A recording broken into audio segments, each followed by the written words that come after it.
is I know that is part of my relationship. If I can have 35 people out on the street selling for me to their family and friends, kind of makes it worth it. So that's not an hour of I'm so busy I can't be there. That is the hour. Whether you're a seasoned vet of the payments industry or a brand new rookie who just heard the term dual pricing for the first time, you're in the right place. This is the only podcast that shares the strategies and stories behind selling merchant services. Welcome to Agent First. Well, welcome everybody to another episode of the Agent First podcast. As always, I'm Justin Walrath, host of the podcast, and we're here with another agent of our awesome industry. We have Miss Carol Steen. Hello, hello. Welcome in. Welcome, Carol. Thank you. Awesome to have you here. And as always, I mentioned this, to us before is, this is all meant to inspire others, right? Like there's a story to be told here. We're not here to talk about boring stuff like gateways and VAMP and new visa rules and stuff like that. There's other podcasts. We're here to tell stories, right? And you've got an awesome story to tell. And so what I'd love to kick it off is just hear about Carol. I say this, I think, on every podcast is like, nobody grows up saying, I want to be in credit card processing sales, right? But here we are, right? And so what got you here? I know you've had an amazing career before, and you're having an amazing career now. Let's talk about that. Tell us about that. Well, I was with AT&T from the time I was a kid for 35 years, and it was time to retire at 54, and that was too early. But, during all that, it gave me it gave me great experience. So you learn your sales and you learn your sales management, and we really learned how to take care of customers there. So that's kind of instilled with you then. So then after that, my daughter and I opened a business, and we did retail for a while. Okay. Then she said she wanted to have babies. So I'm like, I'm not doing retail by myself. So we sold our business. But during that time, I also was a very loyal person to my bank. And so I knew that my credit card processing, we did a couple $100,000 a month in credit card sales.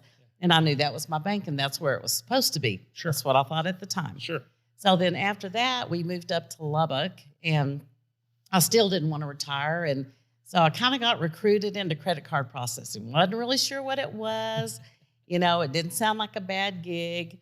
And so I kind of started doing it, and I've been through several companies with it, and I just love it. Yeah. When I retired from AT&T, what I said was, I don't want to manage a huge team of people and be responsible for them.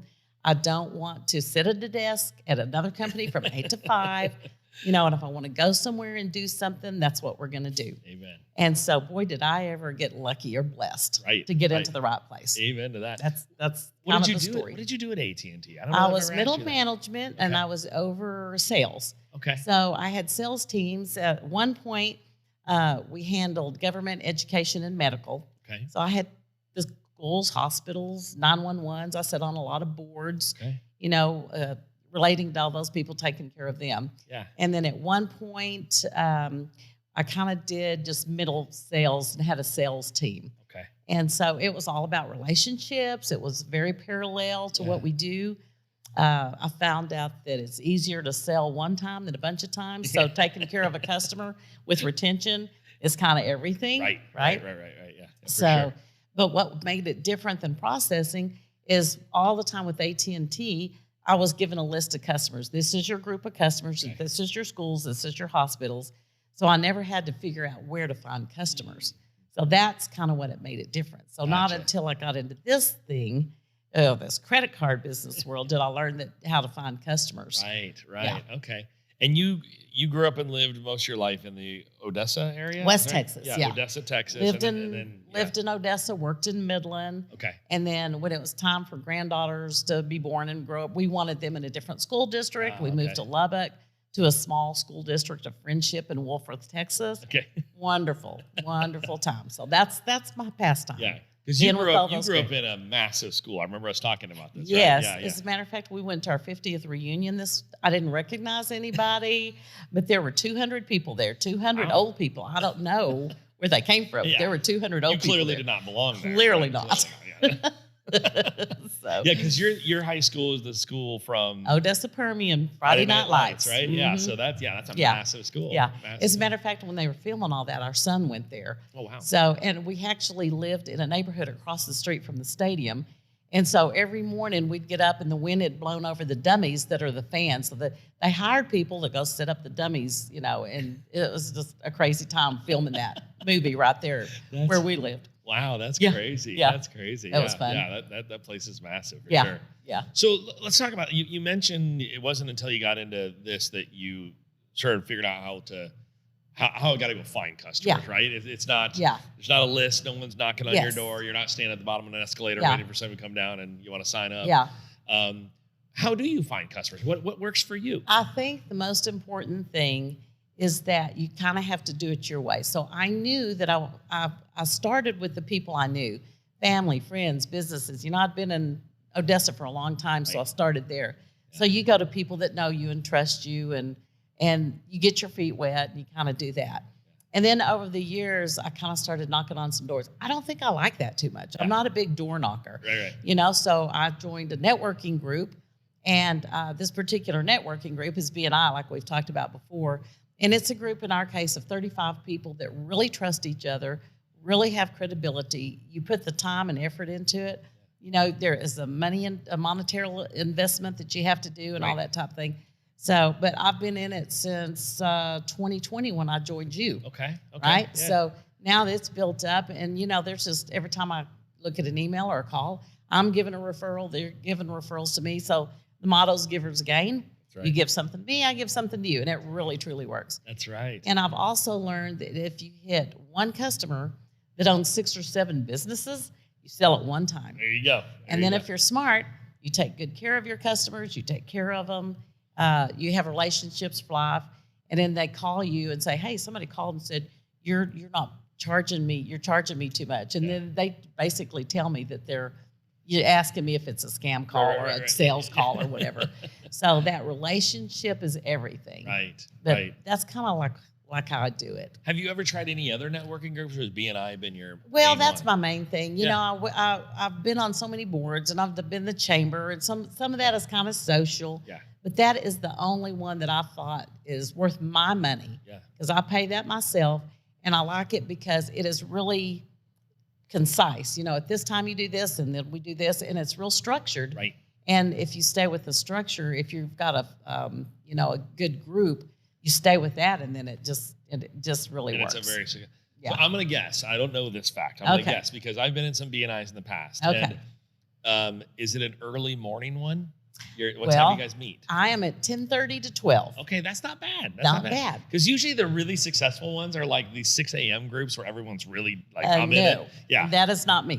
So we have a group before us that meets at 8. Okay. And then not at our place, but we're at 10:30 to 12. And then we have a Wednesday group, and we now have a Friday group. Okay. Now what is good is we're starting to do some cross-chapter stuff. Oh. So with cross-chapter, we might meet on a Friday, and all the chapters meet. So now we're kind of networking with, even more people. Oh, that's cool. Yeah, it's cool. That's really And cool. there's some people where you can't, you can only have one seat in the group, and I have the credit card processing seat.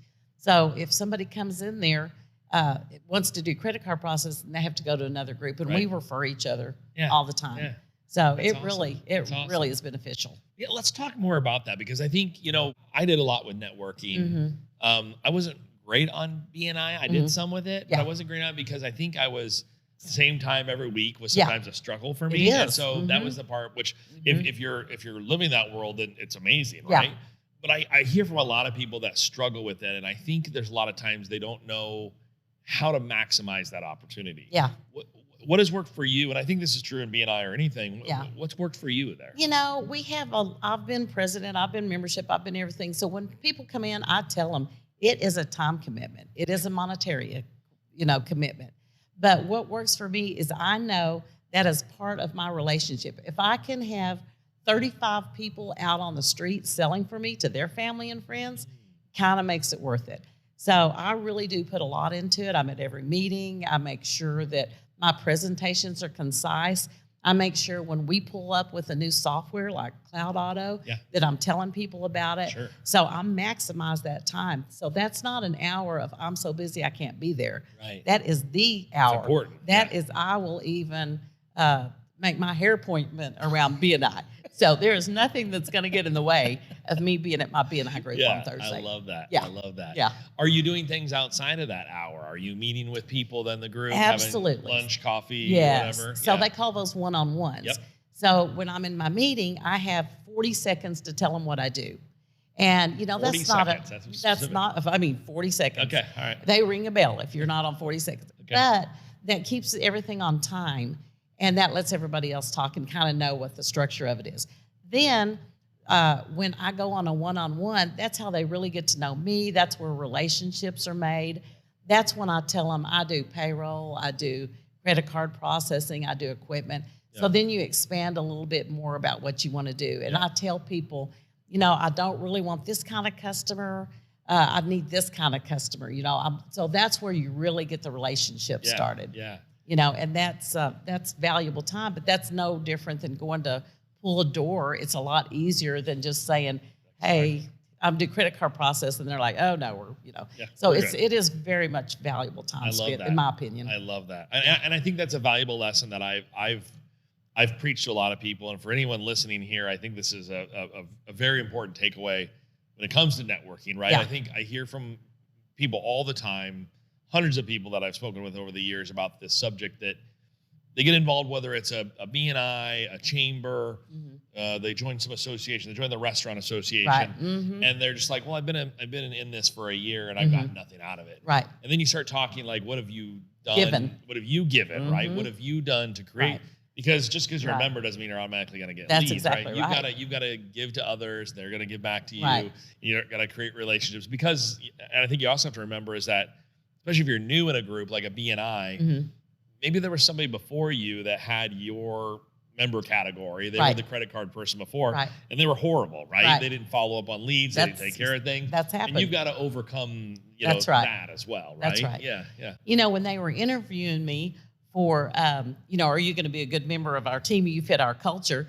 The guy that interviewed me said, I don't like credit card processing people because, they've done some bad stuff before and stuff. And it took me about a year. And when I got his business, by golly, we've never gone back. So That's awesome. You're right. It's about the person. It's about the relationship. Yeah. It's about the trust. And then it's about what I do to back up what I say I'm going to do. That's awesome. We have an attorney in our group, and not all attorneys are all, favorably looked at. Yeah. And so she's done what she said. So it really is about trust. And kind of what's sad about it is somebody will get in there and they'll, be in there 6 months and then they quit because they're too busy. Well, why are you too busy? Right. It's because you've got a lot of business. You've grown your business 20 to 30% is what you told us. And now you don't have time for us. You'll be back. You should keep that. Keep it going. Keep it going. Hire another person. Right. So anyway, but it's a great that. thing. I It's a love great that. thing. Okay. Yeah. So you've been in the merchant services now for how many years? Oh, since about 2017. 2017. Yeah. And were always as an independent contractor, or were you an employee at any time? Well, the first time I was, I guess, an employee with AppStar. Okay. And that was the strangest thing I ever did. So they have these call centers and they set appointments for you. And you go out to these specific customers that nobody knows you're coming, And so I did that for a little bit and I just left that after like 9 months. Yeah. Then I got recruited to Beyond. Oh, yeah. And, I thought Beyond was really good and it really kind of got my feet wet in it. And that's where I got to know you. Yeah, absolutely. And a lot of people. And I thought, well, this is pretty cool. I'm a salesperson. I know a customer's perspective of it, and I think I can do this. But it really, honestly, wasn't until I came over to PayCompass in 2020 that I realized this is a beautiful place. It is about the culture. It's about, the support you get, which, at AT&T, nobody cared about, support was kind of unusual to me. You really care about my customer like I do? And so I think between being part of helping grow this company, and it just gives me everything I ever wanted, as far as flexibility and good pay. And, I don't necessarily need benefits. I like the 1099 role because I've got AT&T benefits. Right, that's right. So this job is perfect. I could do what I want when I want. The residuals, this is my first experience with real residuals. Those are not a bad thing to have. Amen. So even if you're not able to work a full month, that money still comes in. Right. Maybe you work double the next month. So it's just, it's just like B&I. It gives, what you put into it, you get out of it. Right. And that's and I'll say this as a huge compliment to you is that you've been with PayCompass when we didn't really have our stuff figured out, right? I remember days of, it was just me and Nene in the corner of our bedroom. Beth was sitting across the desk from me. And Carol was calling with some problems. I remember I can't look at a PAX E500 the same anymore because of that horrible experience we had with that. Remember that thing? But you went through that and you really have helped build this, right? You've helped us shape and mold what that should look like, what the agent experience should look like. So I thank you for that opportunity. Well, sure. I think part of it is when you come over, I expect this, right?